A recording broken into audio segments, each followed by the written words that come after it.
So, Amy, tell me about kind of hope-centered parenting. What's your favorite kind of story about hope-centered parenting? I would love to tell you a story. I have lots of them, but one of my favorites took place not that long ago when we were doing a class with sweet moms who are being reunified with their children at Pearl Yeah.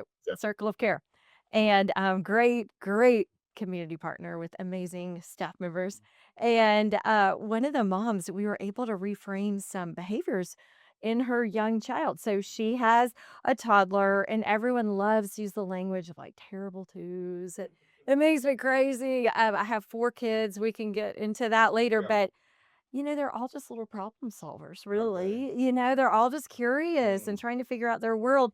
So we're talking about, something that she had perceived as just kind of bad behavior, and her child was okay. misbehaving. Mm, And so when we really talked through it and we tried to put her into that child's little brain and yeah. think, okay, so your child was just wanting a cookie that was on the counter, and they were just pulling a chair over to get to that cookie. So that was their goal, Yeah. is to Yeah. get Yeah. to that Yeah. cookie. Yeah.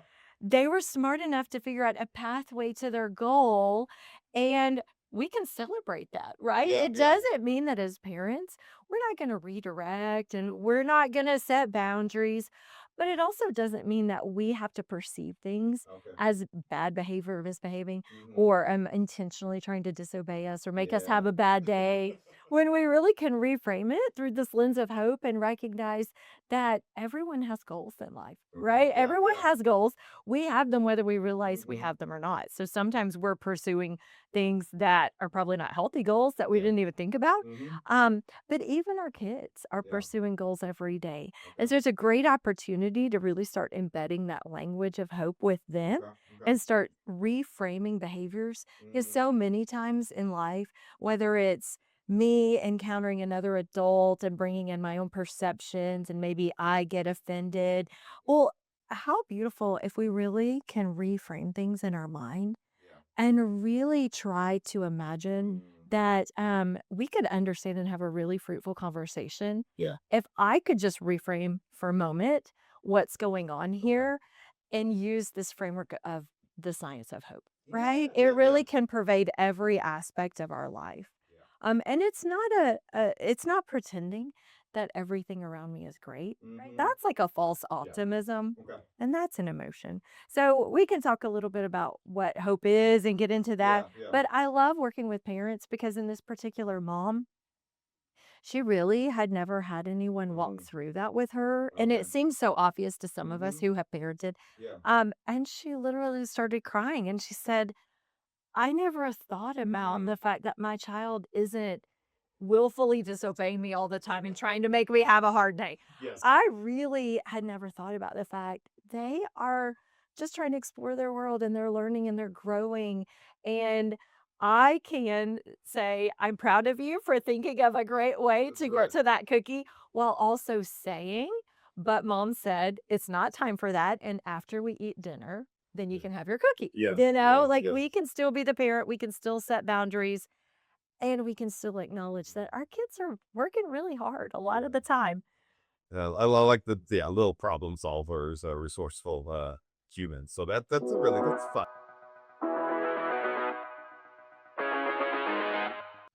Well, as you can tell, this interview with Emerson of Hope-Driven Parenting is a great one. She talks about the science of hope and how this is birthed and experienced in so many ways. Then we talk about what it means for to be a hope-driven parent and some of the work that she does, and then how she got into it and her story of faith and where God's been in the mix and just been exciting to kind of see this journey take place. And so I think it's so important as a dad. I learned a ton. I think you're going to learn a ton about hope, about being a good parent. Even if you're not a parent, you know people who are parents, and you might think of somebody this is good for. And so listen to this, share this along, and we are excited to hear this conversation with Amy Emerson on the Tulsa Neighbor Podcast.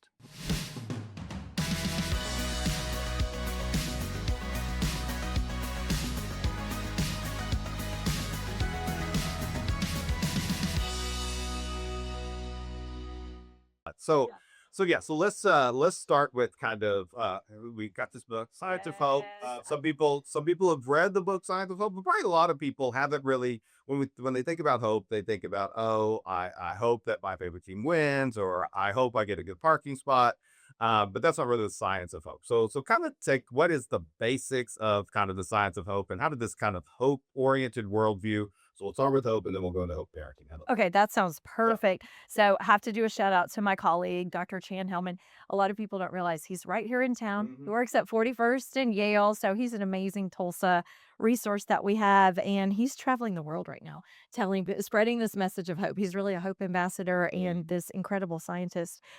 So, it's really wise that we start with what the real definition of hope is in a Okay. scientific framework. So, it's the belief that tomorrow can be better than today, Okay. which would be optimism, except for this last part, and that we have the power to make it so. Okay. That's the part that's really important for Hmm. people to understand Yeah. is that there's always a step we can take, even if it's changing the way we are thinking Okay. about a problem Yeah. we're trying Yeah. to solve. There's always something that we can do that Hmm. gives us power, that gives us agency or Yeah. ownership. Yeah. And Yeah. that's where it becomes really a mindset and not just an emotion like optimism. So you're right. We use it all the time. And so sometimes I have to kind of level set with people and say, okay, wait a minute. I'm talking about the science of hope. You're right now talking about an emotion that is labeled as hope, but it's really made up of three components. And this science goes back to a guy named Snyder, been around for 50 plus Hmm. years, and over 2,000 studies have Amazing. been Yeah. done using the science of hope and have shown time and again that it's the best predictor of future well being. Okay. So when we're thinking about Yeah. like whether it's me individually or me within community, like how do I help this community get better? How do I make things better around me? I think using the science of hope to do that is hugely powerful. Lots of studies in the world of medicine, people healing faster, people needing less pain medicine, spending fewer days in the hospital, and even with our teens, like decreased depression, anxiety, decreased suicidality. So lots of ramifications. Three simple components. And this is why everybody can be a Okay. purveyor of So hope. let me. So hope is the belief that today or tomorrow can be better than today, Tomorrow can be better than today. and that we have the agency, the power to impact that change. So, Absolutely. okay. All right. So tell us the three Absolutely. components. Okay, number 1, goal setting. Yeah. We've referenced already, we all have goals whether we realize it or don't realize it. Sometimes these are avoidance goals, like we're wanting something not to Okay. happen. Yeah. Yeah. So think about I have a college kid right now. An avoidance goal was I hope I don't fail this test, Okay. right? Yeah. As a Yeah. Yeah. parent, I'm Hmm. like, "No, let's flip that, right? Let's come from what do we want to achieve? Achievement goals. So, what do you think you can make on this test? And it may not be 100, right? Like, Yeah. realistically, what is your goal? Do you want to make a B on this Okay. test? Because it's a hard class, and that's fair where you Yeah. study hard. So, goal setting, hugely Good. important. And that's really hard for people who are living in trauma Hmm. to have the space to do that, to really Yeah. Yeah. think Yeah. You have beyond to use. You going visually now imagine. Yeah. to Yeah. imagine, Yeah. Yeah. have to be able to imagine. Mhm. So we can get into that a little bit when it comes to parenting. Yep. Just helping kids use their imagination is a Mhm. huge tool. So goal setting, pathways thinking, Yeah. so being able to identify more than one way to Okay. achieve your goal. Yeah. Yep. So I always liken that to plugging an address in your Google Maps. Mm. And it's going to give you a quickest route. It's going to give you a route without an interstate. You know, you can Mhm. choose different ways to get there, Yeah. but we use pathways thinking all the time when we're driving somewhere. So helping ourselves learn to use that pathways thinking Yeah. in other areas of our life can be important. Well, it makes sense because, like, yeah, so many times it feels like, okay, there's either this or this. They have this like double bind, and it's like, no, no, no. There's, you know, the, Always another way. yeah, there has to be some Always other way to another be way. thinking about it. Yeah. Yeah. Yeah. Yeah. Okay. And then the third component is that agency that we talked about. And that's just our sometimes we use the word willpower, our ability to see our role in this, to know that we have the power.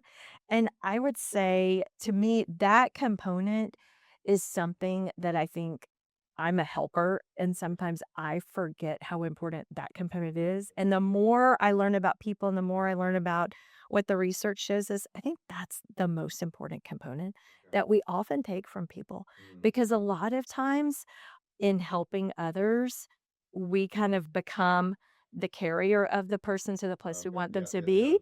instead of equipping them, spending our energy like, how do I better equip you? How do I listen Yeah. to you? How do I hear what your goals are? And then how can I help you move to that next place in your life that you want to be Mhm. instead of just doing it for you? Yeah, yeah, yeah. So, not removing agency from people is really important. Okay. And also, as a parent, we do that really well. So, Yeah, yeah, agency, I can't overstate enough how important it is to really understand yeah, and we can all, improve people's willpower. We can all build people's willpower around us yeah. just by, um by helping them, by supporting them, by encouraging them, by helping them with pathways, but to not remove it. There's a Mhm. big difference in that, right? Yeah, yeah, I do think that. Yeah, okay, I see a goal. Okay, yeah, there's a pathway, but yeah, like, no, I can't do this for you. You have to walk the road. Yeah, Like, yeah, you've gotta be able to do that. And we'll talk a little more about the parenting side of things, but it's like, you probably have more experience, but like we can become so protective as parents. yeah, We don't want yeah, something bad to happen to you. yeah, That I heard somebody say, there's helicopter parents that like kind of hover around, but yeah. then there's lawnmower Lot there more for parents. Yeah, who paved the way so that their parents, yeah, their kids don't have any struggles. And it's like the struggles are part of what is it? But that's ahead. So okay, so Dr. yeah, Hellman, yeah, uh, Dr. Hellman. he did this research, kind of wrote this book Yeah. on hope, and then it's kind of like branched out, particularly here in Oklahoma, but other places as well. Like there's a Hope Center at OU, is that right? There is a And so and then resource center. Yep. there's all of these different branches that we have. So kind of give us a little bit of that history of how what was the pathway, if you will, Yeah, for I'll hope break to that. cause I'll tell you what. grace.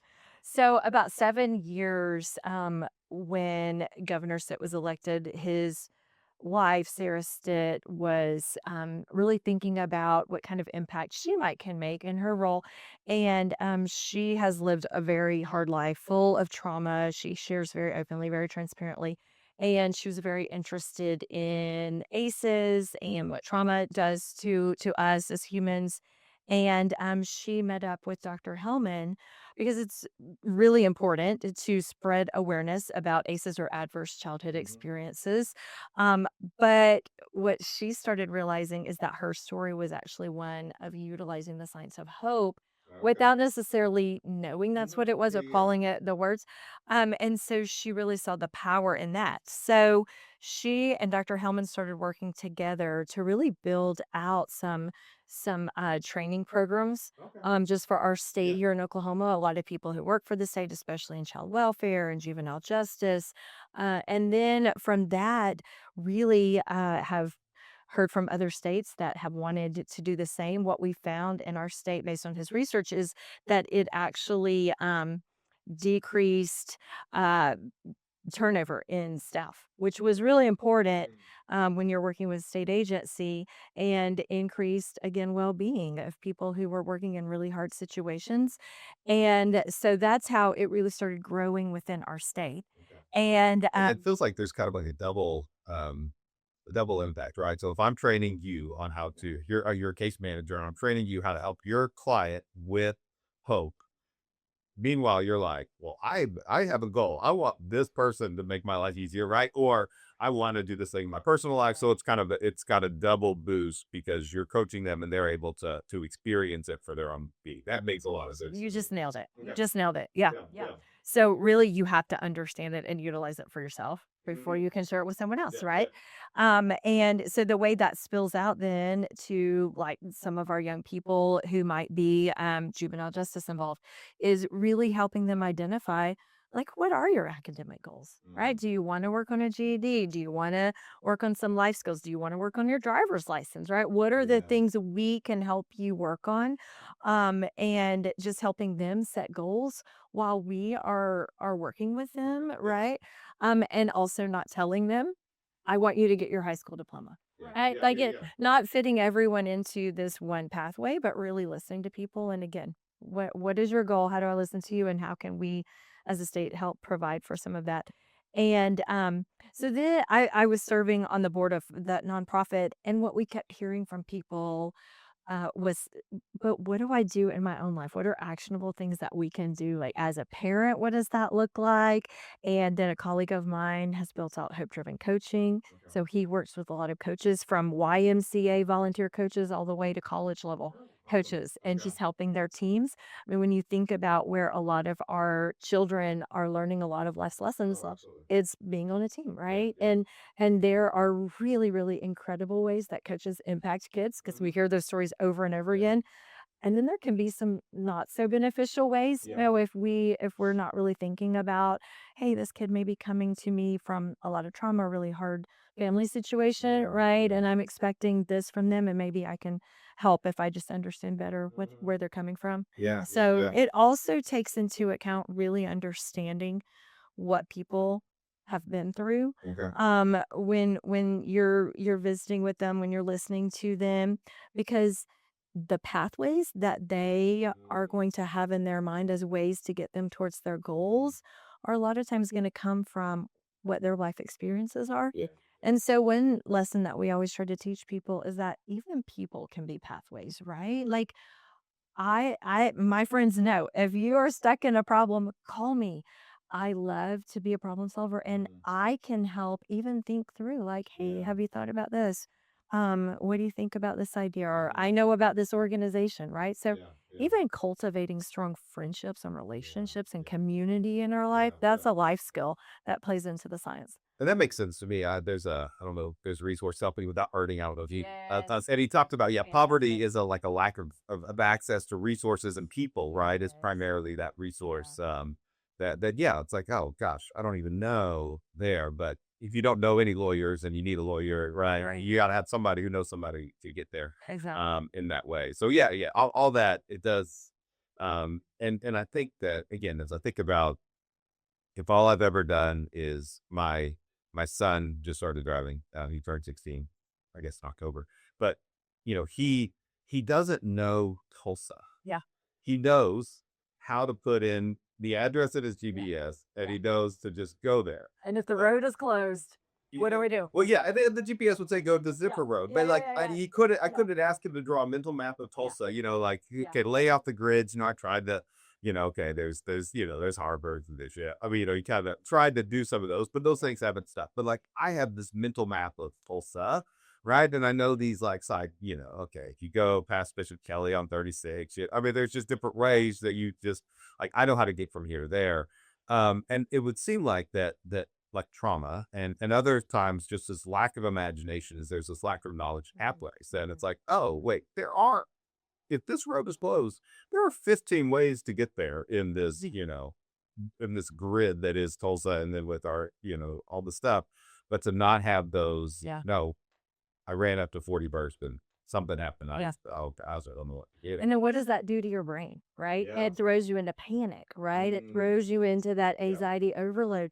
And so when we are not providing our kids and we're not thinking ahead, this is another big part. Mhm. When you are talking with kids, especially or others, anyone, about pathways, you also want to acknowledge like barriers, right? Yeah. If you're setting your kid up for failure, if you say, okay, right now, take the creek out down to South BA at 5 o'clock, Yeah, yeah, right? yeah, Like yeah, yeah. you would tell him, you know what, lanes are closed. You might want to look at an alternative pathway because if you go that one way and you can't make it happen, what do? You get really frustrated. You're running late to your job interview. You get overwhelmed. Your brain, I love brain science. At the end of the day, I consider myself a scientist and I love the brain. It's my favorite organ. So what do? We Mhm. all go to that primitive part of our brain Yeah, yeah. that's emotionally driven, Yeah, right? And yeah, then we're just panic, panic, panic. And then we make one bad decision after another bad decision, right? yeah. Instead of staying in that frontal part of our Mhm. brain where we really use that executive function. And so if I had set my kid up for a potential barrier, Yeah. like, okay, I'm sending you to take your driving test. Yeah, yeah. You might fail, right? Like, I don't think Mhm. you will. We've prepared you, talk all the positive talk. And then plan C, what if you fail? Yeah. Hey, no big deal. We go back the next day. So, heaven forbid, they run a red light, whatever happens, right? And then they're not just like, oh, my world is crushed. This is the end of it all. I failed my driving test. In their brain, they're like, well, I knew that was a possibility, but I Yeah. also know that's not the end of the road, Yeah, right? yeah, I yeah. know exactly what I'm going to do tomorrow to fix that, to Yeah. do it differently. You know? Yeah, yeah, yeah, and so, yeah, that kinda takes again that either or thinking. Either I pass or I fail, and there's, it's like, "Well, no." This is not the end. Not the end of the world. Yeah, yeah, yeah. We could be able to adjust. So let's kind of then let's dig into hope centered parenting. Okay. So it's one of those hope centered branches Yeah. that came out. How did you get connected? What did that kind of how did it get take life?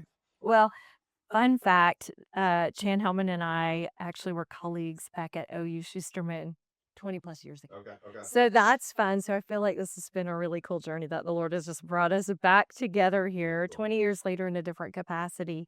But both doing some of the things that we were doing even way back then, which is Mhm, working with people, trying to understand people better and mhm, trying to pool resources to support one another.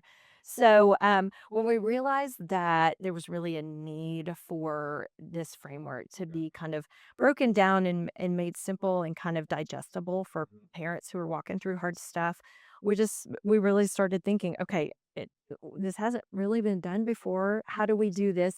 And so we tried to look at different modalities and we created social media. So we're on Facebook, we're on Instagram. We have a curriculum that we've written that okay, we've run classes several times here in town. We've done several hope-driven parenting workshops okay, and always open to partnering with people yeah, to host one of those to go there and talk to their parents, equip them. We go all over the state. We were in Ponca City a few months ago. We'll be doing a talk with the people in the state of Washington in a few weeks. So we really, when we okay, get the call, we try to go. And so I can talk to people in as little as an hour and a half, up to 6-week course of okay. really walking it out with Mhm. parents and walking through the goal setting and having them kind of Yeah, yeah, walk through worksheets and put things into practice. okay. So different ways that we're Mhm. able to kind of show up and meet people where they are and provide for their needs in that way. Okay. Yeah.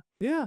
So some of it is just like seed planting, right? Social media or other social stuff or being Yes. something like this. You're trying to get the word out, trying to help people say, Absolutely. oh, like, well, I've got I'm about 16-year-old, 13-year-old. So, Yeah. my 13-year-old, I can help them think through, okay, this is the goal. This is the pathway. What is your part, in this? Who do you want to become? What do you want to do? Yeah.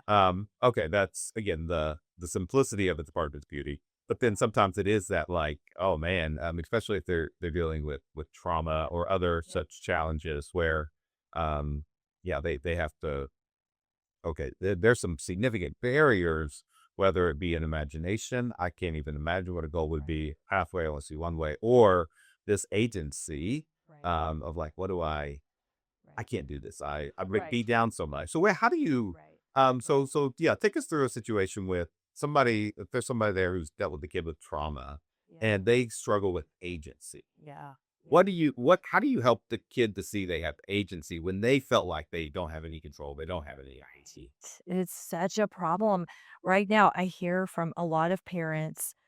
So somebody listening may say, "Yeah, that's it. That's where we are right now." Of these teenagers who are feeling really overwhelmed with the hardness of the world around them right Mhm. now, right? There's a lot that we could dwell on that can really drain us. What we know also is that use of social media and being on digital electronics, just filling their days with a lot of that. It's not good for the brain. So we know there's actually science of why that's draining Yeah, their yeah. willpower.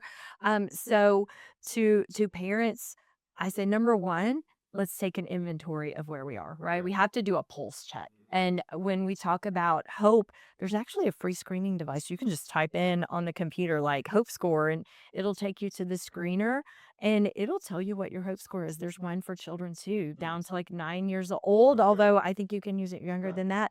So someone could find out what theirs or their teen's hope score is right now. Okay. And the cool thing is that is not something that is going to stay that way forever. That actually can change in as little as an hour when we start teaching people and telling people what the tenets of hope are. We see their hope scores start improving just knowing that this can happen. There Okay. is, but maybe there's something better that I can do, right? Mhm. Maybe they don't totally believe us. They're just like, okay, I'm willing to try.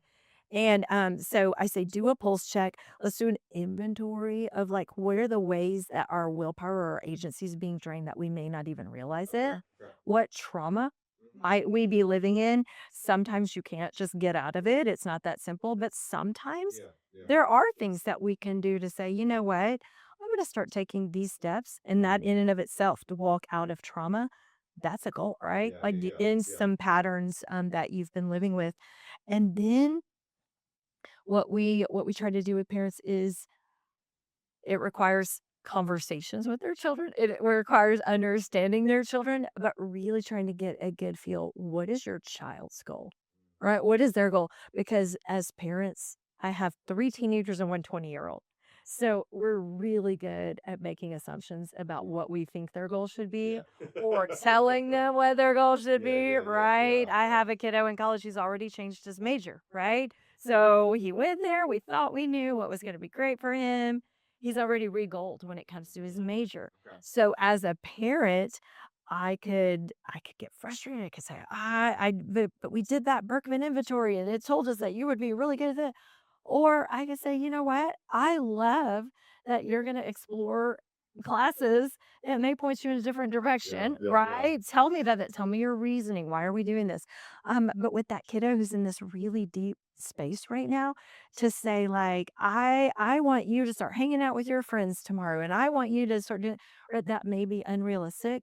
But what's one tiny step that they can identify? One tiny goal and it may seem insignificant to us, but to them it could be really big. Mhm. And there's always something we can celebrate in each Okay, other. okay. Always. There's Mhm. always something we can celebrate. So helping them identify a goal that is so short term, so easily accomplished. And again, it can be an avoidance goal, Yeah, right? yeah. It can be, I've worked with friends who are struggling with depression even getting out of bed and getting dressed, right? To some of us, that is a low bar, but Yeah. to some of us, Mhm. that one Yeah, it's one more action thing. can indicate, you know what, I trust you. Let's get dressed today. And then we just celebrate the mess out of it, right? Yeah, yeah. Celebrating each other actually releases dopamine in the brain, Mhm. which is a feel good Yeah, chemical. yeah. And so the brain, the way we are built as humans, and I love this because it's God's design, the way we are built is the more we do something, the better we get at it. And the better we get at it, the more we want to do it. So Yeah. it's this automatic feedback loop Mhm. that just the act of doing it, and especially when someone can celebrate that with us, Yeah. can help us do it again. And it's not quite as hard the next time. Okay. Yeah, Right. yeah, So yeah. we really use that brain science to help us like Mhm. start creating these little feedback loops in the brain. And we actually start changing the chemical makeup of our brain, Okay. which is Okay. pretty astounding to Yeah, me yeah. that we actually have the ability to change the way our brains function. Mhm. We had the ability to change the framework of our brains. And again, it's not emotions because all of us cycle through emotions, Mhm. right? When something horrible happens to me, I'm sad about it, right? But Mhm. it doesn't mean that I'm without hope, Yeah, yeah, right? yeah. So if I'm operating within this framework of knowing tomorrow can be better, I can feel all the emotions. It doesn't mean that I don't get down. It doesn't mean that I don't have days that I may have a lower hope score. But what it means is that I know that there are actions I can take, and some of them are can be very programmed, almost like automatic actions that I know if I'm having a down day, Mhm. I'll tell you, I get outside more. Okay. Yeah, I yeah. I know like if I'm just kind of like, all this stuff seems really heavy and I'm struggling and turn the social media off, delete it from my phone and go for walks Go. outside, Yeah, yeah. right? So literally I have things I know in my world I can do that are going to boost my willpower. Yeah. And I think that's huge also is just knowing ourselves well enough to Mhm. know like what Yeah. are those things? Is it listening to praise and worship music? Is it, hanging out grabbing coffee with a friend? Yeah, yeah. So when it comes to doing hope scores, I always ask people, I'm like, if you're having a bad day, who is that person you can call? And you Yes. just know you're going to feel Yeah. better. I guarantee you they have a high hope score, right? And Yeah. that's how they live life.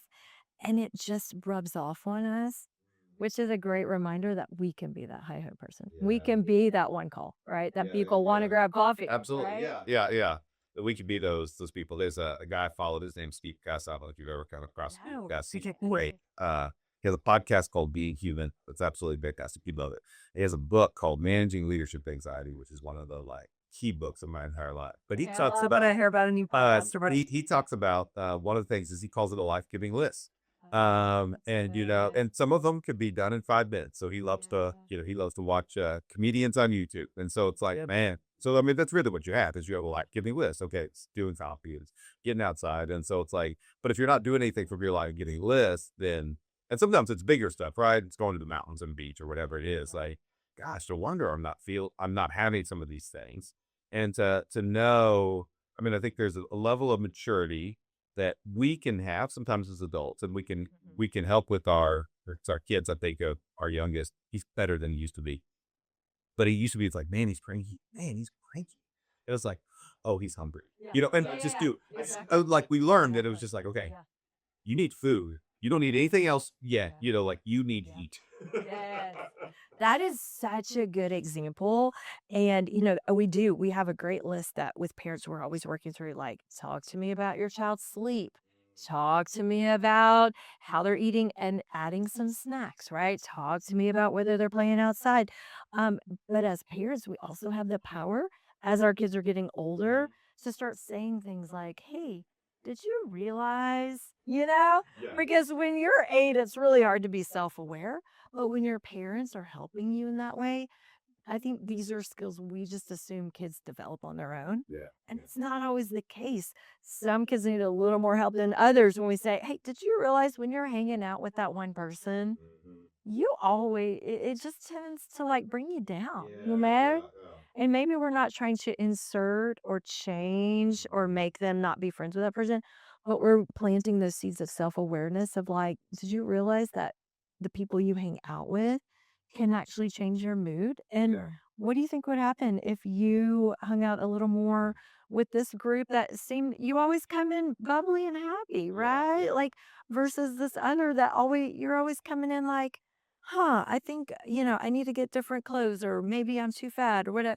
Like, where are these ideas coming from? Yeah, you just start asking these well-designed questions as a parent, especially teenagers, right? Because we can't tell them anything. And then they start really thinking about these things internally. Yeah, yeah, yeah, and you're training them Yeah. how to do that.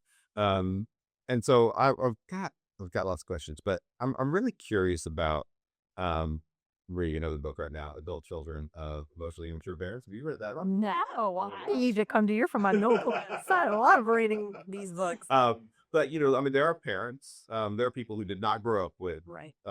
parents who had these skills. They were negligent, they were abusive, they were just busy. I mean, that's like one Right. thing, and I had good parents, but like one thing I realized, being a parent, is like, oh man, my parents were living their own story in their own life, not Yes. just functioning Yes. as my parent. They had all these other components you don't really learn about.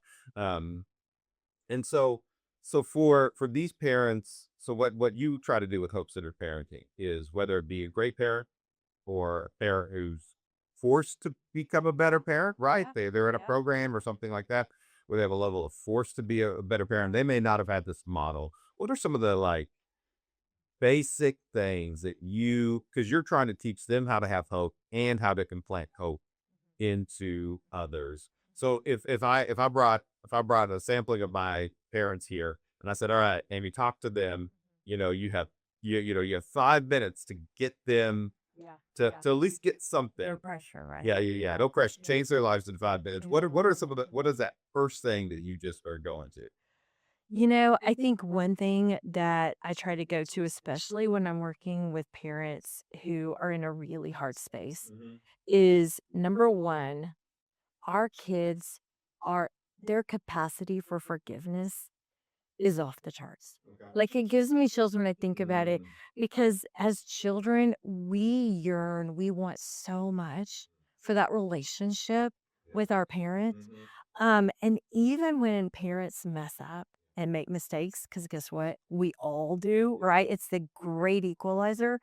Nobody's perfect in this space. When we can acknowledge that we messed up and that we want to do better, our kids, 9 times out of 10, are the first to open their arms wide open and give us another shot. And in fact, just a parent being willing to do that is instilling a huge lesson in their children, right? Just them saying, I'm sorry, I messed up. I have to do that all the time, right? Like if we're being honest, we're still figuring these things out as we go. Yeah.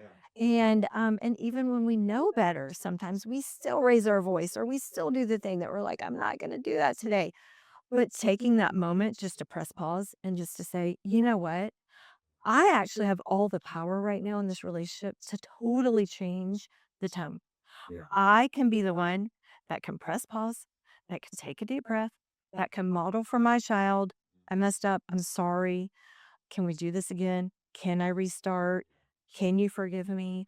And we actually walk through like a finger, 5 finger model for just asking for apologies so that there's like this little system that we can even have in Okay, place that 5 finger reaches all. model. Okay, Tell me so this one. let me, so I'm sorry for is something that we've done in my house. So I'm sorry for. So in my house, even when they're like little bitty, they couldn't just say, "Oh, sorry," and Yeah, yeah, yeah. move on.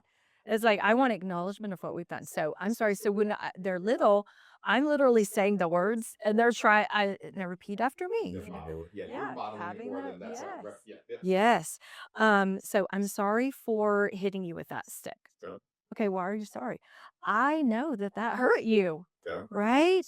Um, I should have Mm. instead I should have instead told you that was my cookie Okay. instead of just hitting you Mhm. with Yeah, this yeah, stick, yeah. right? Um, Next time I will Okay, okay. use my words, Yeah, whatever it yeah, yeah. is. And actually the fourth finger, that was this to me. Okay, fourth finger is asking, will you forgive me? Okay. Which is super hard. That is Yeah. Because really yeah.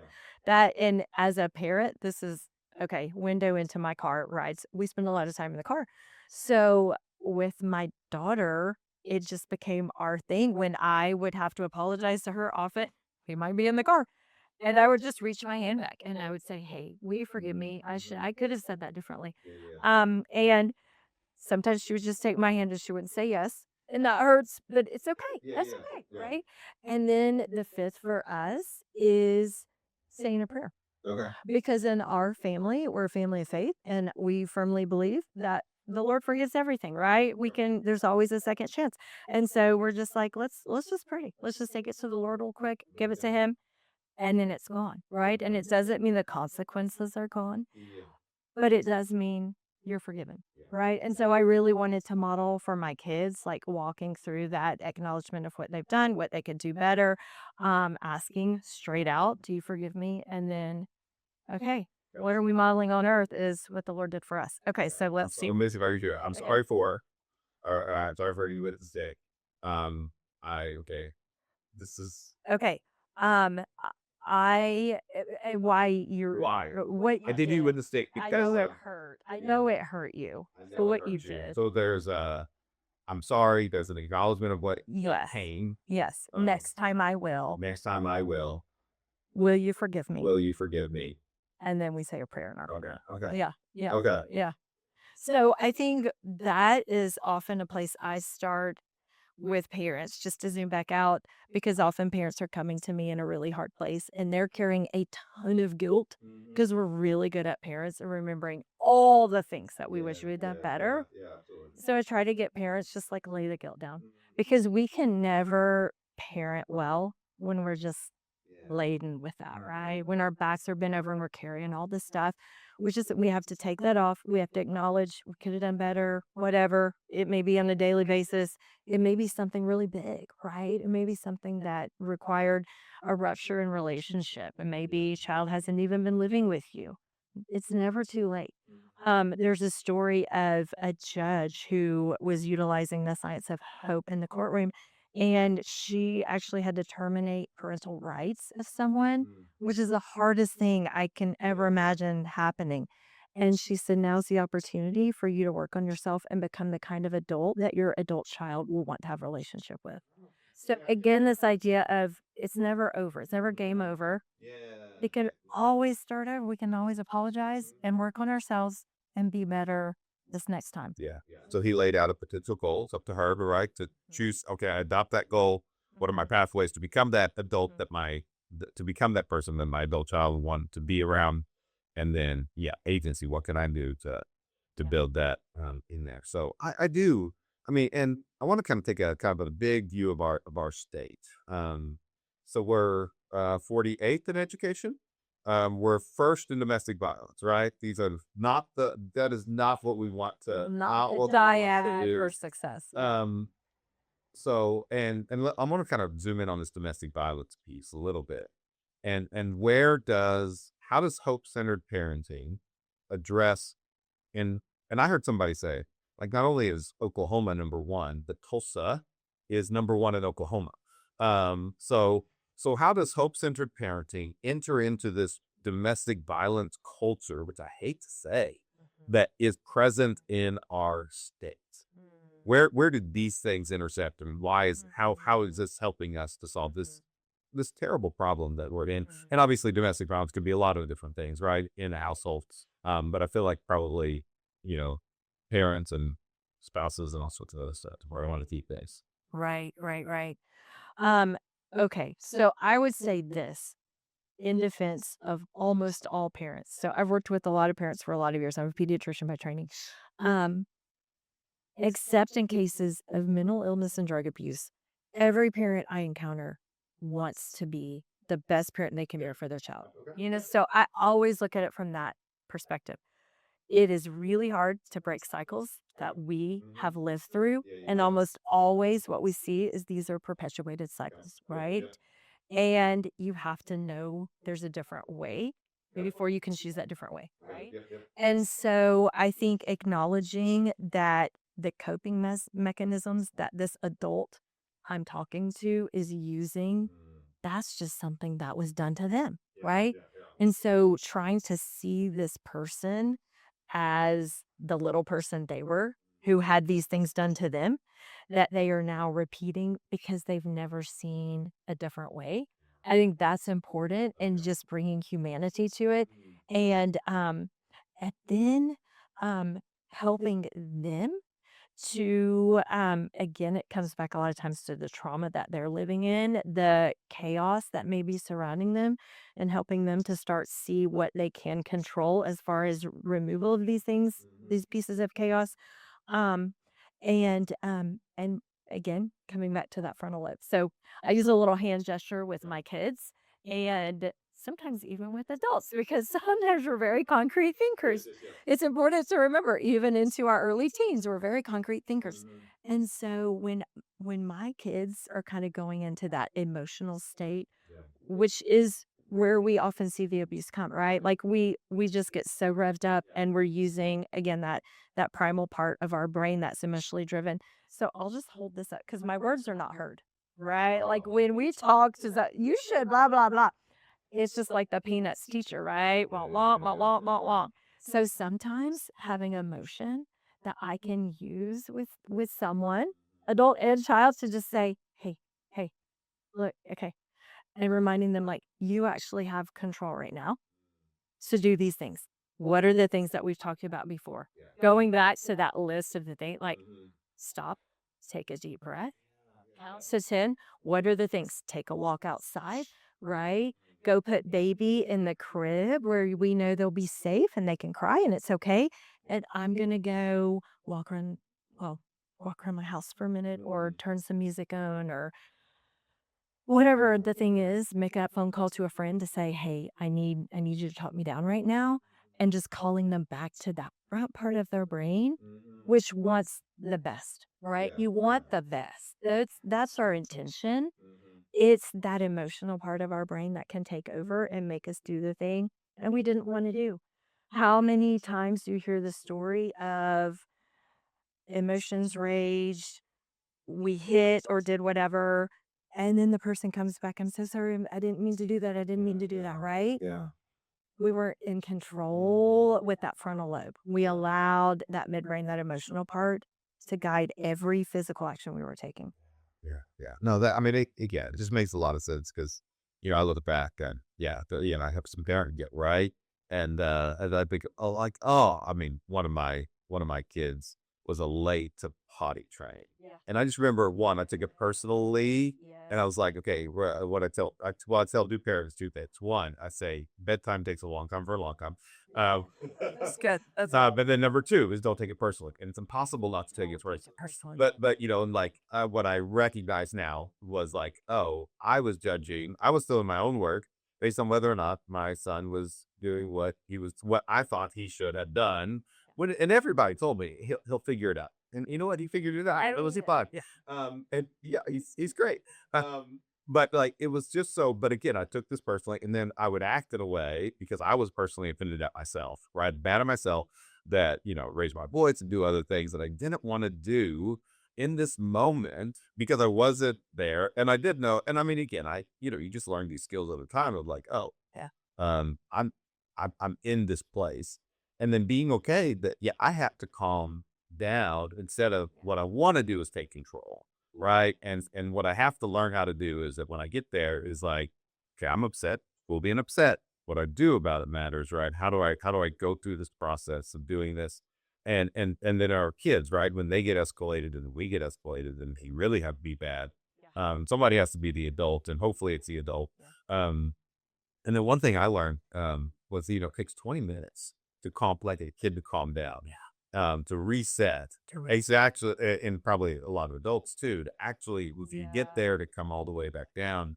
And I remember, all right, you get 5 minutes or, like whatever it Right, is. right, And right, then, right. and then we'll do we re-escalate. But God, see it, like, I ain't doing this time. okay. Yeah. So just Yeah. even having a little bit of that knowledge of like, oh, when they had a tantrum, they need 20 minutes to reset, and Yeah. that's just to be a human, like, To be human. just, like, Yeah. and I want them to experience consequences, and consequences matter, right? They need to learn what's right, wrong, and all that other sort of stuff, but it is just parenting is such a weird, crazy journey, and you may or may not have had a good model. All of us had an incomplete model, right? I mean, Right. whether my parents were married. Those are the two parents I know. Some people have step parents or different sort of things.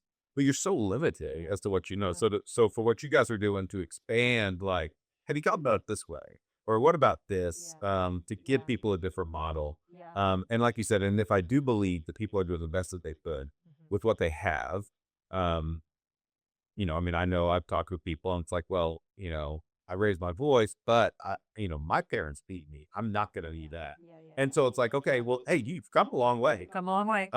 Now this, we still got to address this. Really proud of you. Yeah, Let's yeah, yeah. celebrate that, but Yeah, let's yeah. let's keep moving forward. Yeah. And that's kind of that's part of the journey that they're in. And I guess that would be part of what we need to do is to help people walk along that road in this cycle of trauma. I think I mean, as I think about, I have never used the term like domestic violence culture, but I really do. I mean, we're in this culture Mhm. of a lot of trauma. I don't think a lot of people understand what it did to them and what it does to other people. And so, Yeah, I'm still surprised how many people are not familiar with just the term ACEs or adverse childhood experiences and what that does lead to just increasing our risk for medical problems, for drug and alcohol abuse, for landing ourselves in jail, for all kinds of things. And all that is because of some of the things that happened to us as little people, right? As children who are still learning, who are still growing, their brains are not fully developed. And so the other thing I try to do, again, going back to this concrete, like when we think about, okay, it takes 20 minutes to calm down, you know what? Have a 20-minute playlist that you have created before the thing happens. And you're just in your mind when you feel this, you're just like, oh, I'm ready for this, right?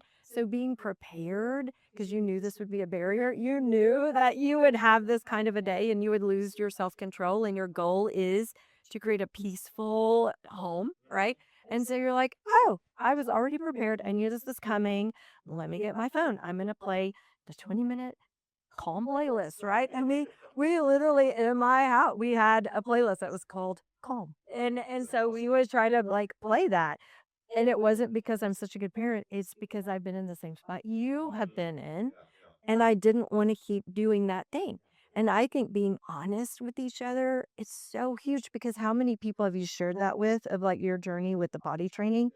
And you probably see like a release of this guilt. And again, it's just like, oh, I thought I was the only one, or I thought you were perfect. I never thought you would have. You're a bastard.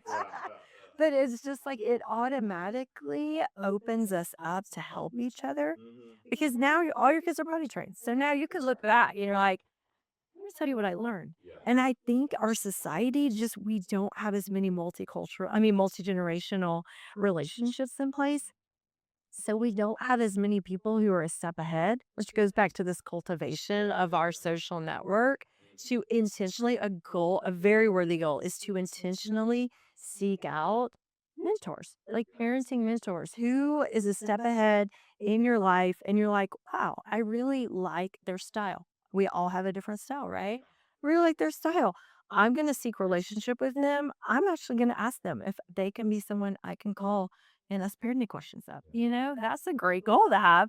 And then it helps us learn from each other. So yeah, so that's a super practical way somebody who's listening could do. It's just Yeah. about the who's a step in front of you, Yeah. right? That you could say, hey, I need help or I want help. Would you be willing to share with me? Or I could call you if I run into a challenge, you just help me think through that. That's a goal. Then you have your pathway. And then hey, agency, you could make that call, you can make the text, Yeah. you can do that. Um, you can do that step. And what I would tell people if you don't have if you don't think of anybody, like a lot of our local churches, I mean, Yeah. a lot of our local churches, I think about our church here, is like we have people who have gone through it and who care and who aren't. I mean, so go to church, Sure.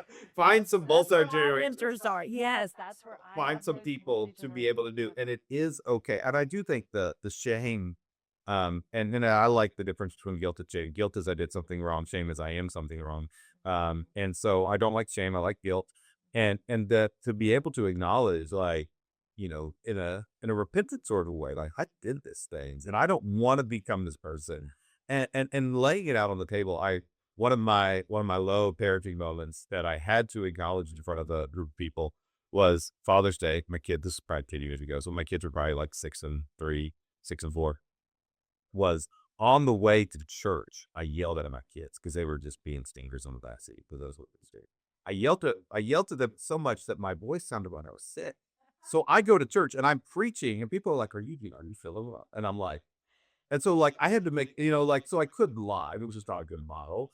But, like, being honest with people is also super It's uncomfortable hard. about this It's sort of hard. thing. Yeah. And so I mean, but I ended up just being like, hey, like, This happened. this happened. And I know the ride to church is sometimes the worst part of a week Yeah. for people. And so I don't want to do this. Yeah. Apologize to my Yeah. kids. I did the things. Say nobody wins when daddy gets angry, like that. Nobody wins. I don't win. You all don't win. It's not a good situation.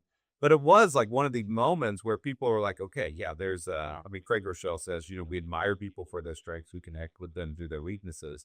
And I think that really part of parenting is, you don't want to overly and you don't want to embarrass your children as an example of parenting. And I try to wait. I'm a public person. I'm That's kids are hard. unfortunate. Yeah. Yeah, yeah. But I also want to be real. Yeah. I mean, so I was in a conversation with some men a month ago, and I told the potty training thing as an example because they were feeling guilty about something their kid was or wasn't doing. I don't remember exactly what it was. It's just like no, no, no. Like there's hope here. Like Yeah. it's not a defining thing and it's not personal. So you gotta let those narratives kind of go. All right, I'm gonna turn the conversation to you. So Okay. you're pediatrician by trade, Pediatrician. so scientist, and so how did you get to this hope centered parenting?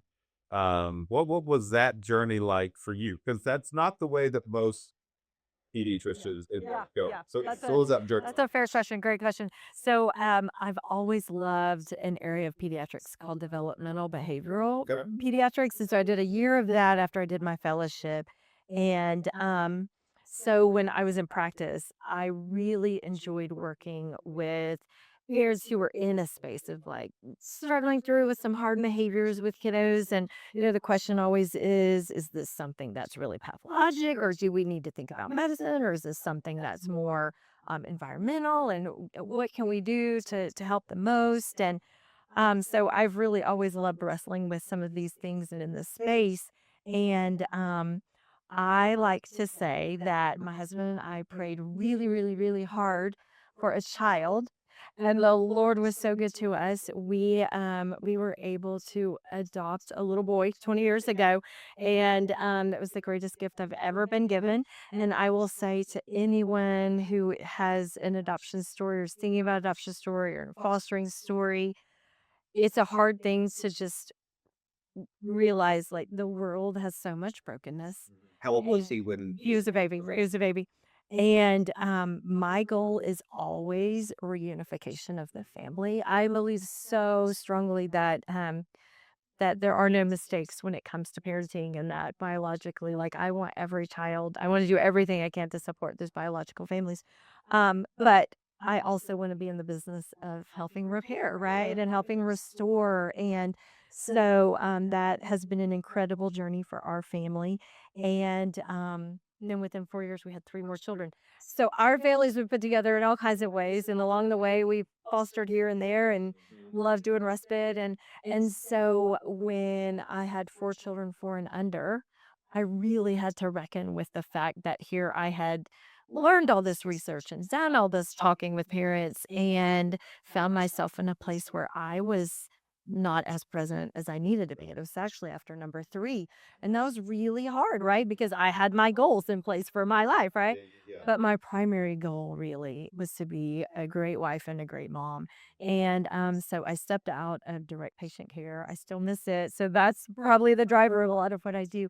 And was able to use a lot of the gifts that the Lord's given me in nonprofit work, in helping kind of strategically put some things together as far as initiatives around early literacy and again brain growth. And so people who are getting books in their pediatric offices. That's something that I've really been honored to be a part of, is Reach Out and Read and Dolly Parton Imagination Library and some great things like that. So for 20 years, I've been able to do a lot of those things. And then the last 7 have really been able to, you have these moments you kind of step back, you're like, okay, Lord, I see the through thread here. I see the thing that's driving, and I think one thing that the Lord has it helps me with is just always hopefulness is just ingrained in me, and I think in large part because of the way I was raised, right? And so I've always been, I would say, a purveyor of hope, without necessarily having all the language around it. And so it just became a natural fit that this would be something when I really started looking again at these 2000 studies. I'm always one that's like work smarter, not harder. And how do we come together? How do we use resources jointly? How do we help each other? Because I really believe communities have what they need. Yeah, yeah, yeah. So I really believe in the self-healing model. And you look at some communities across the globe and through the years, we're not the first ones that have been in a hard spot. When you look at Tulsa, Oklahoma, we're actually in a pretty good spot compared to 2,000 years of history and really hard stuff that had happened to communities. And so I always feel like if we can work better together and start to use again with the science of it, what I love is the common language. That at the very least of it, we can start coming around this common language of like really understanding what each other's goals are, understanding how we can be pathways for each other or how we can help others find pathways. And then with this willpower piece, really helping people identify within their own lives, like what are the things that build your willpower? What are the things that are draining? So I feel like as far as costs go, it's an incredibly low cost intervention, if you will, which I'm also all about that. How do we use interventions but not break the bank, right? Like do we use what we have to do the most good? So yeah, yeah. Yeah. Okay. Okay. And I really believe the Lord works through his people. I mean, you mentioned church, right? And so I just think like we are here for each other for a purpose, right? And so I really think when I work a whole lot with teenagers, and what I see is just a real lack of a sense of purpose.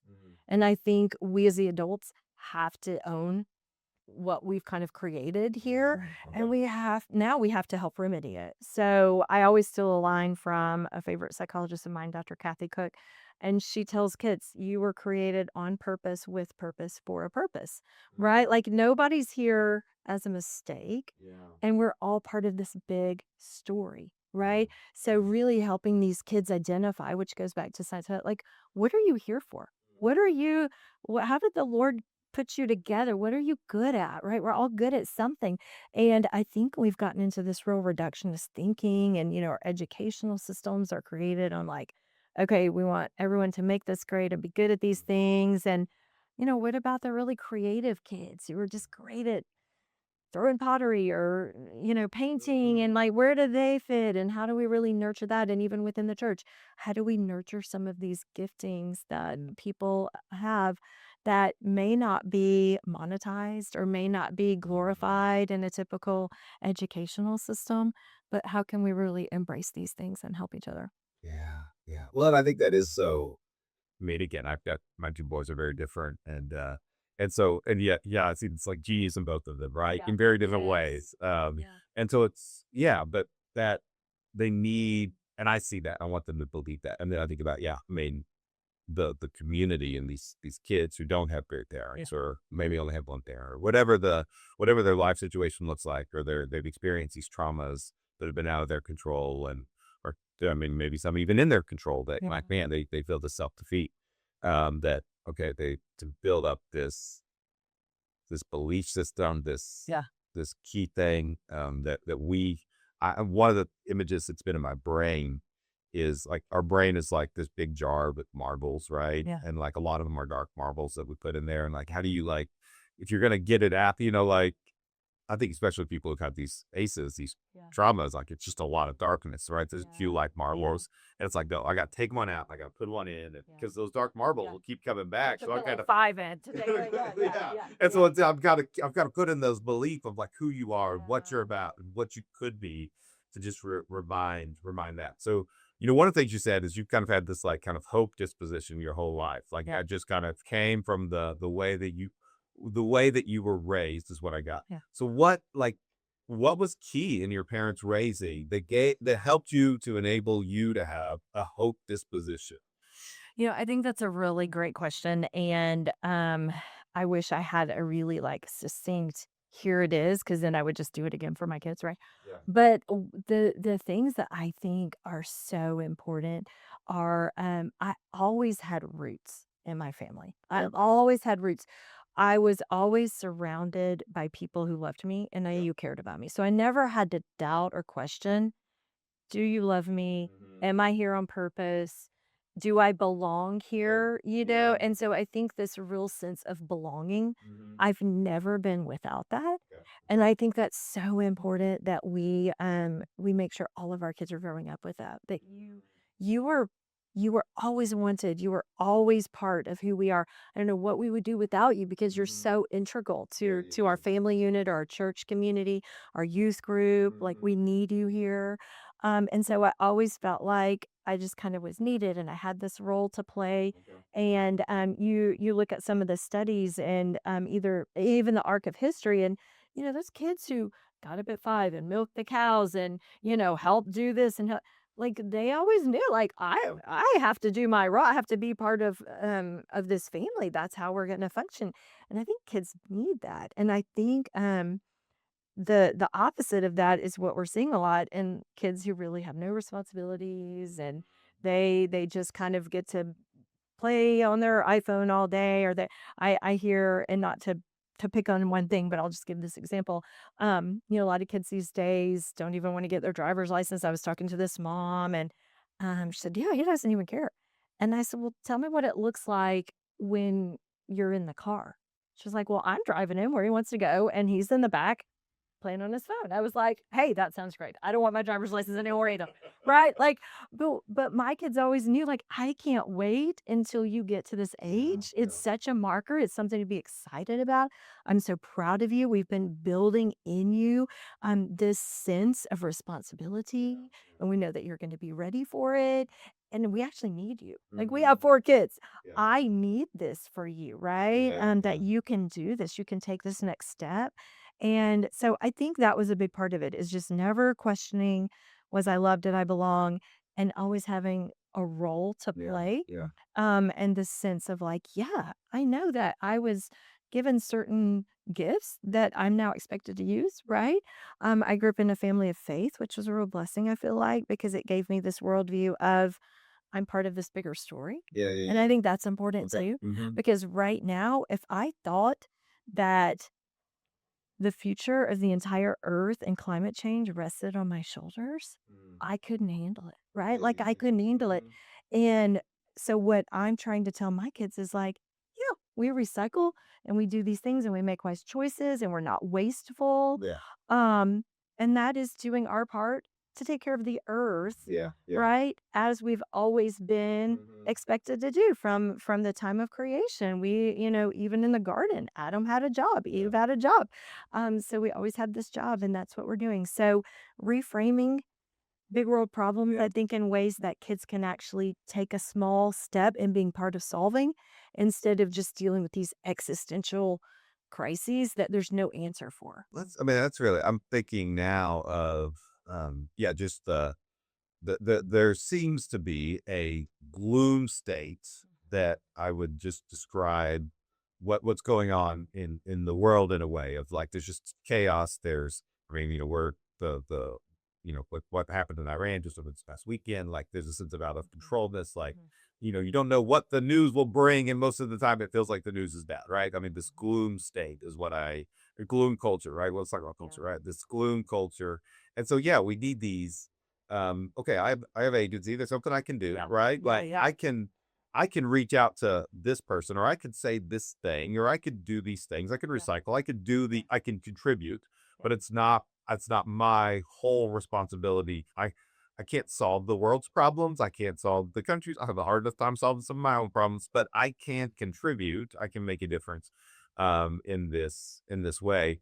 And it makes me, I mean, as you were talking, it made me think of Fuller Youth Institute. They've done some research on the three big questions. They talk about it with young adults, but it's really true everywhere. It's most intense in our young adulthood. It's questions of identity. Who am I? Who am I?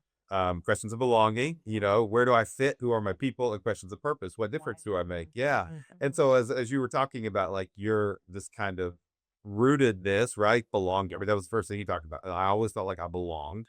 Mhm. And then yeah, you transitioned like to purpose. Like Yeah. I felt like that, I could contribute. There's something to Yeah. do that I had something. And then this identity, this participating in this Yeah. bigger story. I was like, oh, that's Yep. identity, belonging, and Yep. purpose. There it It's is. all there. It's all there. And I think we take for granted that that just like seeps into our kids. And it doesn't. Like, we need to use our words, we need to use our actions, Mhm.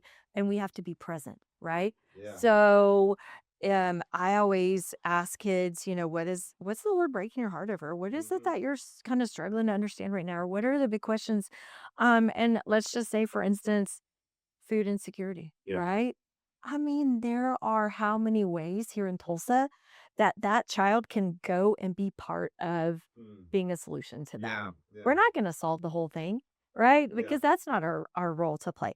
But they actually can walk out like, hey, I'm actually doing something Mhm. to be part of what I've struggled to understand, and, like, now I have words to describe it, I have a face that was in front of me, I have these emotions that I felt when I was part of it, Yeah. and so I think that also requires time, and so when you were talking about just, you know on the way to church and we're like, hurry, hurry. And then our kids need 20 minutes to calm down. And our Mm. teens' life is so full.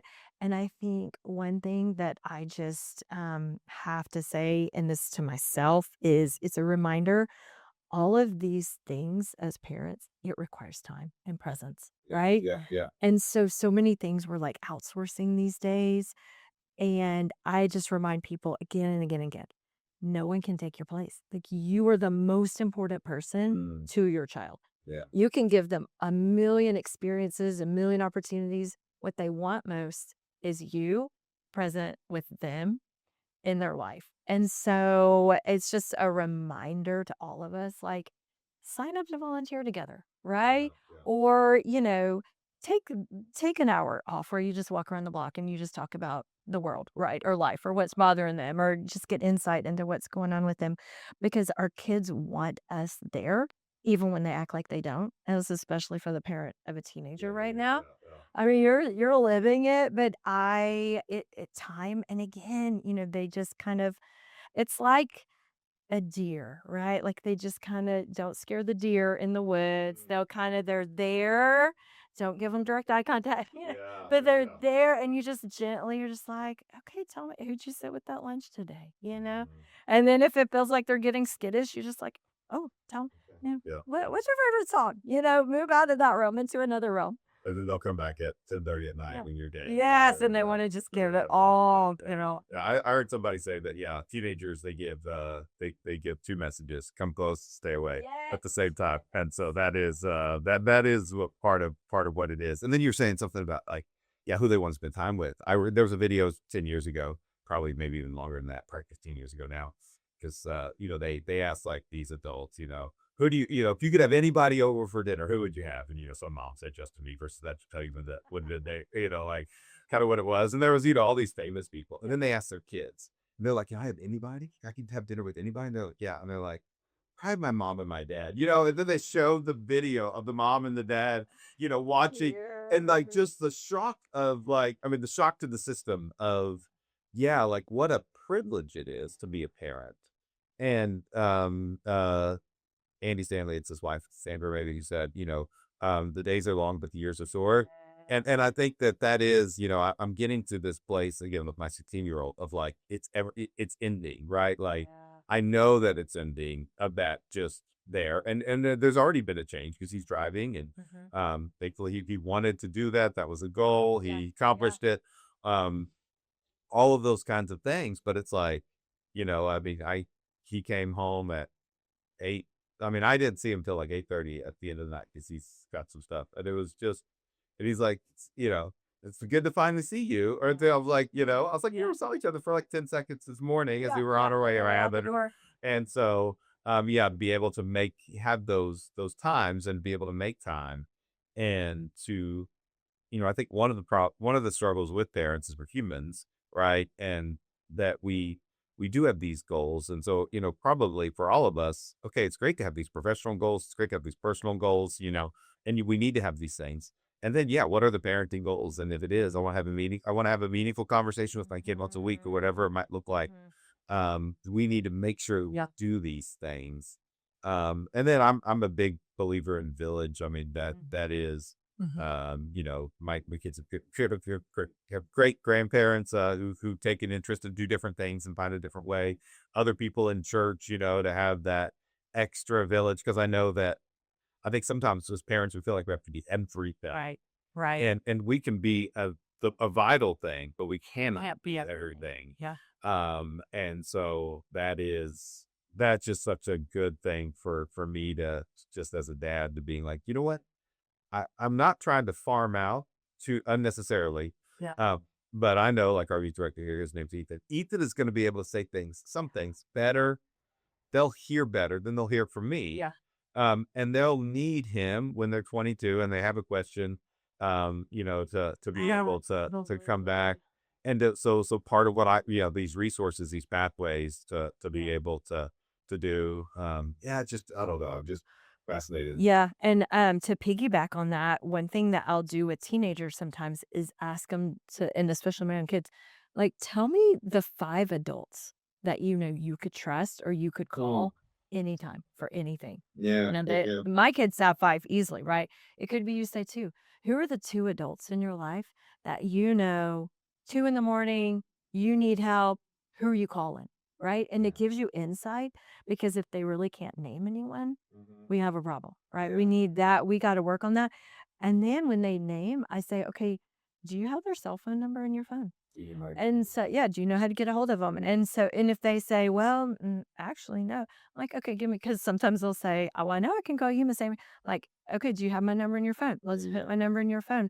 So I think it's so important, like you said, for our kids to have these people and for us as parents or even as mentors in their life Mhm. for us to be saying to them, like, "You can always call me. I'm always here for you." And those periods, like, who are these people that you're leaning on? And for them to know, like, "Yeah, you have my permission." I That's a great list. I'm so Yeah. happy to hear that you choose well, right? Yeah, yeah, People yeah, that yeah. you know No, you good, can go good. to. And I fully support that, right? Mhm. We have a couple of youth ministers, and I would trust them with any advice they give my kids, right? So for my kids to know, like, absolutely, if you want to go to them with something, that's fantastic, and they're going to point you in the right direction. You can trust them. And I think that that's just really probably good exercise for all of us to Yeah. think about who are the people.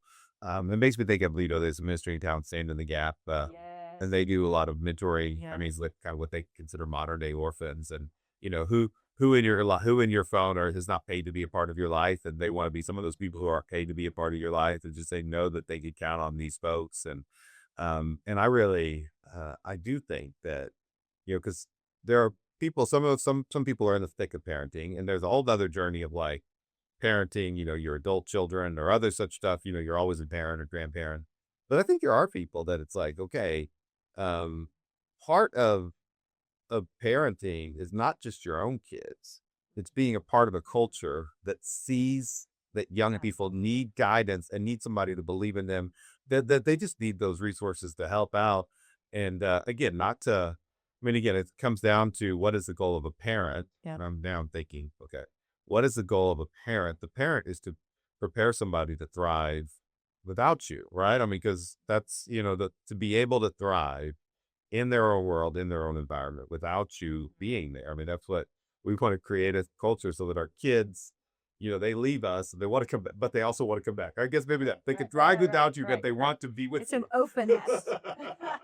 An openness. I like that. Yeah. Yeah. And I really do. And that's what I want for, the kids in our community and other such stuff. And I think there's a lot of, I wonder, okay, now I'm about to, this hope center parenting. I am going to say there's a lot of fear-centered parenting. Mhm, And some of it is reasonable fears. mhm, mhm. We got a kid who's driving. I'm afraid of what somebody will happen on the road to him, and maybe from him, but to him, right? I mean, I don't have any daughters, but if I had some daughters, I'd be afraid of what Mhm, somebody might do. Afraid of what somebody might do to my sons. But like, there are some and then also there's my own internal fears, right? I'm fear of failing them. I'm a mhm, fear of mhm, saying the wrong thing. mhm, Um, and so I won't say anything. I'm afraid to say anything. So, like, if I'm a fear-centered parent, how do I go from here to a mhm, folk-centered parent? mhm, Because this mhm, is my thesis: is that most mhm, people are here. mhm, mhm. Yeah, and the fear or anxiety driven, and guilt driven, but yeah, to become hope driven, I think part of it, is recognizing what we control and what we don't control. Okay. Which again is where I feel like, for me personally, like my faith is so incredibly important, Yeah. and recognizing, like, from a biblical worldview, any sense of control I have is actually a false sense, Mhm. right? Like Yeah, yeah, we yeah, the yeah. things we actually Control's an control illusion. Yeah, yeah, yeah. and not very many, right? So recognizing that a lot of times that fear and that anxiety, those are bubbling up from this sense of like a control or lack Mhm. thereof Yeah, yeah, yeah. as we kind of open up our child's world a little bit. So we may have gone from this space of like controlling all the variables in their life Yeah. to now they're moving into a different phase or thinking we're responsible for all the variables. A lot of parents I work with, they think that they do. I'm like, actually, you don't get to control these things, you Yeah, know? yeah, yeah. And so helping them stand back and start to recognize, like, Mhm. oh, wow, Yeah. I can take a lot of that off my shoulders and give that to the Lord because I actually don't control all of these factors and how beautiful that is that the Lord loves us so much. Like he loves our children more than we do. I Yeah, always yeah, say yeah. that too, right? Like if we read the Bible and believe it, he loves our kids more than we do. Yeah. And so when I can rest in that and know like he has their best interest in mind when I don't even know what their best interests are, right? Like as Mhm. an Yeah, yeah, earthly yeah. parent, sometimes he does. And so allowing him to carry that control, which he does, whether we allow it or not. And just for us to come alongside and be able to recognize Mhm. our role as caretakers and like we're nurturing and to focus our energies where they actually can do Yeah, good yeah, and can yeah, yeah. matter, right? And whether they will gain traction versus all of this energy that is wasted, if you will, Mhm, on the worry or the anxiety. mm, And some of that is kind of learning to let go of some of those yeah, things. Um, that's what I find in drilling down with some people is that it often is rooted in this false sense of control. oh, yeah. And then so of course I would be riddled with anxiety if I lived each day thinking that what I did moment to moment was going to make or break this deal, right? Yeah, Like how yeah, could I take a step forward? yeah, But I live each day knowing like I am taking each step just in relation with the mhm, Lord and as he directs, right? yeah, So yeah, I'm like in constant communication here. All right, Lord, what do I do now? Right? yeah, And there are for sure moments where my husband and I will be like, you know what? Let's sleep on this. Let's pray about this. There's something with, we have a 17-year-old son and he's driving and he has missed curfew a couple times. And here's the other rub. Like as parent, we're two individuals that come in with different yeah, ideas, yeah, right? yeah, yeah. So like what sometimes we're like, you know what? Let's just let's just rest on this tonight. Mhm, Let's just give it to the Lord. Let's have another conversation with him. Let's find out where his heart is. yeah, And then we can come in with consequences, right? But we don't always have to be like, the minute they walk in that door, like, boom, sometimes it can be like, well, you're late. Go get to bed. Let's talk about it we will tomorrow. address Yeah, this, yeah. yeah, yeah, Let's yeah, rest this yeah, tomorrow after we've all had time to think about it. yeah, So, yeah. yeah, I just, And what a gift that is to him to being able to see things that even down the road of being a parent, like, hey, so I'm not gonna make an angry response. I'm gonna make a honest one. I hope. It's not to punish, it's to restore and to Yeah. understand and that kind of stuff. It's And really again, go good. back to what our goal is for him, which is obedience to us. Mhm, Like when we set a rule, like we expect obedience. And also we can give him the why, right? We don't have to all the time, but we want to keep you safe, right? yeah, We wanting you to get home and get sleep for your body. These are the reasons this is important to us. And here's the rule and here's the consequence. And then we're pretty much like, and let's move on, right? That's yeah, that Yeah. is, and I do think this idea of and then again in an anxious world or in a fear world, everything is amplified, right? Mhm. And so if we're anxious parenting or we're fear parenting, then little things become big things. Yeah. And then big things become out of control things because we think we have to control them. And so I do like this idea of like, okay, if we're gonna have this different way of being, I'm not gonna respond out of my anxiety if you're, I'm gonna respond out of the values, the goals, the things that we share. And then we're gonna make this way forward together. There's another book, The Cost of Control. Have you read The Cost of Control? Mhm. Ah, Sarah Miller, I believe it's her name. It is great. Okay. She's a pastor, and so yes, it's a great book. When I preached on like the cost of control of it, people are like, yes. So, So and she says good. you can have control, but it's at a high cost. And so it's like you want to control everything in your child's life. Okay, great. You could squeeze the life out of them, right? Like Right. you could do Yeah. that. You want to I mean, again, you can have control, but it's at a high cost, and again, we're not designed for control and all these things. And so, Mhm. yeah, for me, it is this. I think having this faith, um, be because he lives who they face tomorrow, right? Mhm. That I do think that for me, I often say whether it be somebody going through grief or going through these challenges, I don't know how people do it without faith.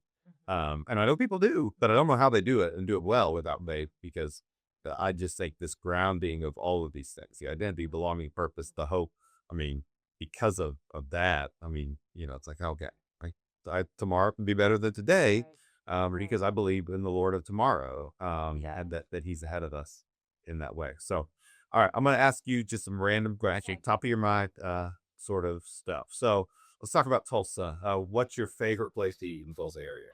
Oh. Okay. Can I say two? Because I okay, love going to Amelia's. Love, love, love. And D'Alessandro's. Just we've had so many great family meals there. okay, I love that place. Okay, Yeah. excellent. Yeah, somebody's coming from out of town, and you're gonna show them around Tulsa. What are a couple of the hot spots that you're gonna go? Oh, gathering place. okay, I love walking around the gathering place. I cannot even believe how gorgeous it is. And I don't know why. I don't meet somebody for coffee over in what's the building called that has the gelato in the bottom of it? The lodge. Yes. Why am I not meeting people for coffee over there like every day? It's the most gorgeous space that we can all walk into anytime. I love it. That and then just oh man, so many places. So just Brookside in general, I think some about energy. Yeah. What you do work with various nonprofits. Brag on a nonprofit for me. Okay, I have to brag on Lilyfield. Full disclosure, I'm on the board. Lilyfield is a fantastic faith-based organization that believes that all children should grow up in a nurturing, safe family. And so we have a spot, a building. Our location is North Peoria, not too far from Oasis. And we help recruit and support foster families, but we also help families who are just going through hard times. Like anything we can do, whether it's parenting classes, help them make ends meet, do teen support groups. So lots of great things happening at Lilyfield. Yeah, Okay. yeah, Okay. love them. Awesome. Awesome. If I was to come over to your house, what would be the most unusual item in your house? I have a lot of unusual items in my home. I feel like that's kind of my calling card for people who know me. So probably the mastodon tusk. That is a very large fossil that my dad helped find a home for. It came out of the Mississippi riverbed. I'm from Mississippi, and I love fossils, rocks, bones, taxidermy, all of the above. I love You it. like dead animals in your house? Yes, I do. Okay. People know my love language is giving a nice old vintage taxidermy a safe place to live for the rest of its life. At least the rest of my life, and then it'll be passed on. I'm gonna say, Yeah. yeah, your kids are gonna be like, you don't have just random dead animals around your house? So, Kids will come in my living room and they're like, "Is this a museum?" I'm like, "Well, it could be." But I have always believed, I love Paul David Tripp when it comes to parenting stuff. And, he says, like, you can barely wake up in the morning without bumping into the Lord. And then he says, and then pointing those things out to your children. So I just believe like there's no greater artist than the ultimate creator, the master creator. And when you look at just feathers and you just marvel at the colors and all the things. So I love that. Yeah. all right. So yeah, you mentioned okay. So yeah, who do yeah, I mentioned some books to you, but who do I need to read or what podcast do I need to listen to? Okay, I mentioned Dr. Kathy Cook. She's written several books, Teens and Screens, all kinds of good ones. I love her. I mentioned Paul David Tripp. He's also my favorite. And he has a book. I have to remember the name. It's like 12 Principles for Parenting. Love those. Um, I I love Carl Trueman if you want to get really nerdy and just like the arc of psychology of like how we've landed at this current moment because some of us are I love just understanding the why or whatever the thing is. And so it's just helped me kind of keep things in perspective of like why we are landing at this cultural moment right now. And so I enjoy reading him. Yeah. Yeah. He's a good. When I was a kid, my parents apparently asked why a lot because they got me the big book of Tell Me Why, I love that. which is yeah, I think yeah, that's like so as I think about like the things that the things that were communicated to me or the things that I know about myself, right? You don't even think about, like yeah, I'm a curious person, so yeah, the big book of Tell Me Why. When I was in preschool, people called me Mr. Sunshine because I was always just happy, like I had this disposition, and those things are like these I are both love like I'm a very curious person, and I do have this like kind of sunny disposition. And again, it's like just like, yeah, that was 2-year-old Aaron, 4-year-old Aaron, all the way through, as we do. So, but yeah, I just love it. How many questions? How many why questions did I have to ask my parents before they're like, we have to get you a book? Yeah, here's the book that'll answer everything. But you know what? I love that. And just circling back on what we're talking about, like kudos to your parents and my parents and so many parents who dive into that, right? And then they call that what they see and they love that about you, right? So the parents listening, like keep pointing out what those little quirky or fun or unusual things are about your child and just love those things with your child, right? Like if you're not pointing those things out, somebody else is going to tell them that's not a good thing or they should stop doing that thing, right? But it's our job to like be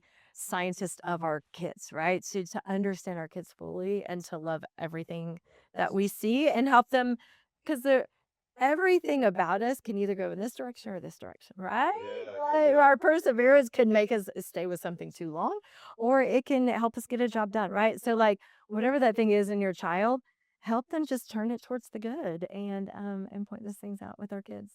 And okay, podcast, can I just give a shout out? It actually they've stopped producing it, but it's archived.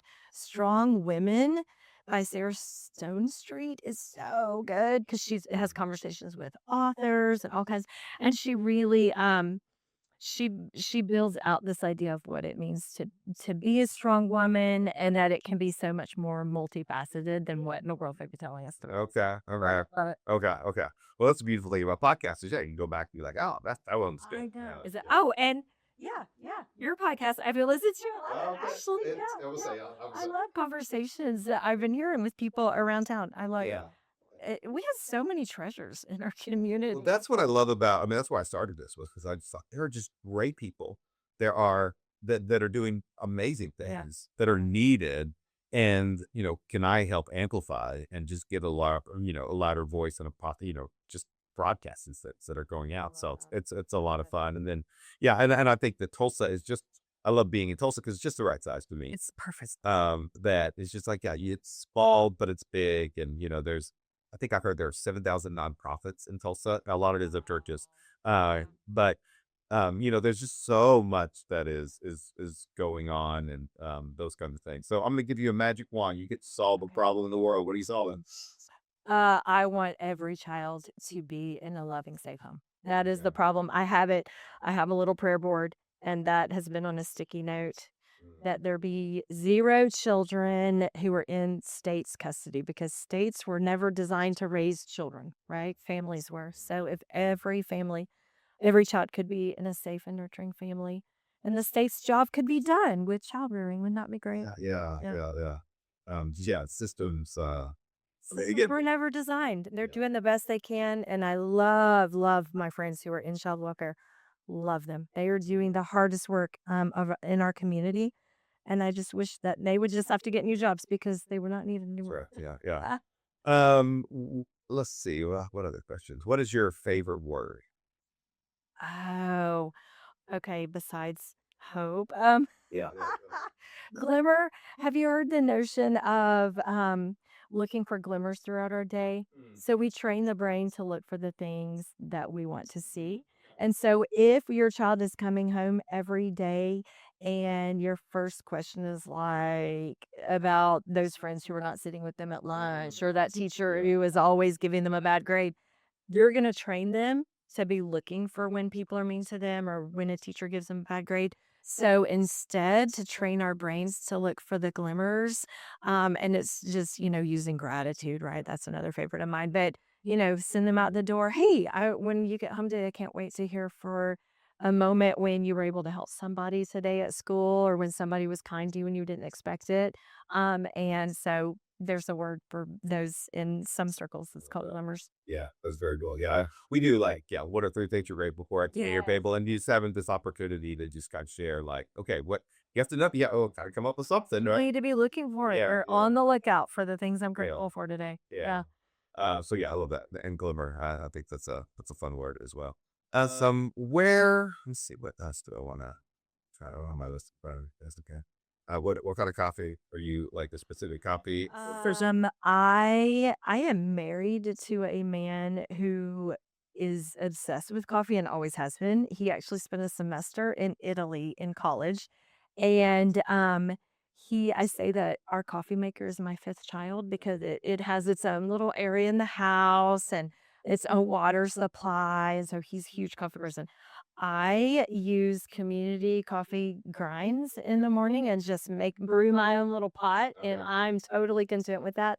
But if I am really wanting an experience, because I'm more an experienced person, then I go out to Not Your Average Joe on Broken Arrow. Have you been there? Yep.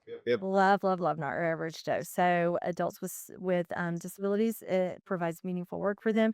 We like to say adults with special abilities because that's really what they have. Yeah, And so it just brightens my day. So Okay. sometimes I'll go get coffee from them. I'm sure. Yep. I'm sad. I've been there one time. I had somebody who told me Yeah. about it. So yeah, Yeah. it was fun. It's great. That's a great nonprofit. Go out there. So I mentioned my friend. I said my friend because I feel like I know he doesn't know me. Steve Cuss. I think on his podcast he does these. He calls them the goblet of questions, and he ends with this question: is tell me about a time when recently when you felt most fully loved. Ah, I've made it through this whole time without crying. Um, Most fully loved. Hmm. That's hard. Okay. Because I am incredibly blessed. I go through my days surrounded by love in so many ways. And that is such a blessing. I would say we were just recently in New Orleans. We love New Orleans. In fact, we're taking a group down to do some mission work in another week. And we've gone every year since Katrina. Really important to us. So we were in New Orleans. We were in an art gallery. And I love art. I mentioned I love beautiful things, and to me, beautiful things take all kinds of forms. And so my husband was there with me. Our kids were there, and he he just he understood why I loved the art that I was surrounded Okay. by in the moment. And I feel like he joined me in that. And he even said, like, I can see where parts of your love for your dad, he was no longer with us, he passed away a few years ago, like some of that is even part of this love that you have for what you're seeing right now. And I was kind of teary in the moment, and then for him to see like all the things I wasn't saying, yeah, he gets me. We've been together Cool. for 30 years. Yeah. And so that was nice to feel fully loved by him in that moment. Yeah. Awesome. Very cool. All right. So if people want to you're available to meet with groups. I always tell people you can find my phone number pretty easily in this town. But yeah, you can reach me through Hope Driven Parenting on Instagram or Facebook. And I'm happy to figure out a way that we can work together, whether it's just pointing you to some of our resources. Like every month, we produce a great carousel of books.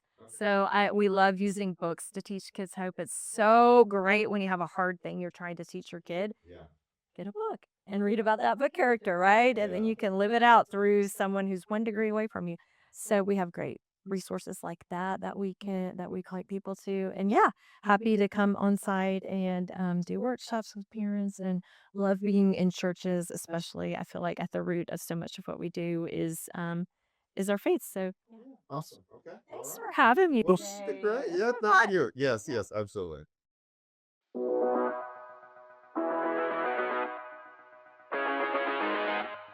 We continue to be learning a ton about Tulsa, about some of the people that are making Tulsa great, and just some of the great things that are happening here in our city and in our state. And I'm so thankful for Amy. She'd love to come out and connect with you to help people to go through the science of hope as it relates to parents. And so I'd love for you to connect with Amy. We're looking forward to some great conversations coming up here on the Tulsa Neighbor podcast. So make sure you like, subscribe, get the word out, share this episode if it was good for you, because I know it's been good for me. Thank you very much.